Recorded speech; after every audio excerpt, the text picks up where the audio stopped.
It's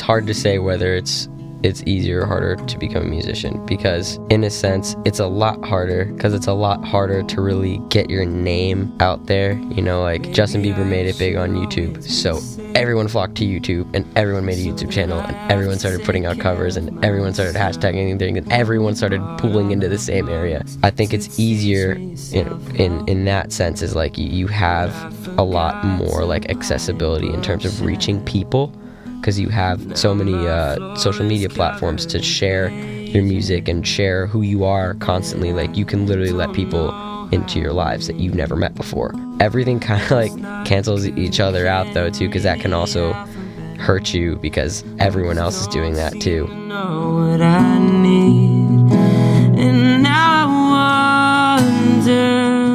You know, Ed Sheeran being this like, you know, kind of like scruffy, artsy singer-songwriter, he's got this thing, like this vibe, and he's kind of sold it in a really cool, indie but popular way. His music is great, in my opinion. The way he brands himself is great. Or Justin Bieber. You know, all these people have like specific looks and specific brands that you can immediately recognize anywhere. Yeah, your brand and the way you market yourself is 50%, if not more, when it comes to like making it big, at least in pop culture. Why I've ever lived at all. I definitely think what the album like used to be is not really as popular anymore, like at all. An album could go in either a direction where this whole experience and every track woven together, so it's almost like watching a movie but like listening to one, if you will, where you're gonna want to sit and listen to it through because everything's super connected and it'll actually really draw you in because it's really unique and crazy. Or an album is just compiled of a bunch of like short, really catchy songs that almost sounds like you're just listening to a playlist of singles. It also really just depends on the person. I know plenty of people that still love listening to full albums or, you know, mixtapes or mixes or whatever, and they aren't really into buying singles.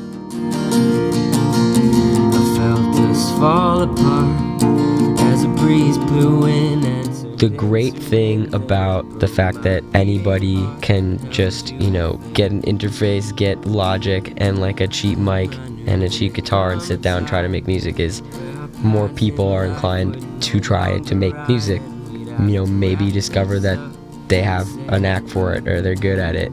I think that's great that it's more accessible.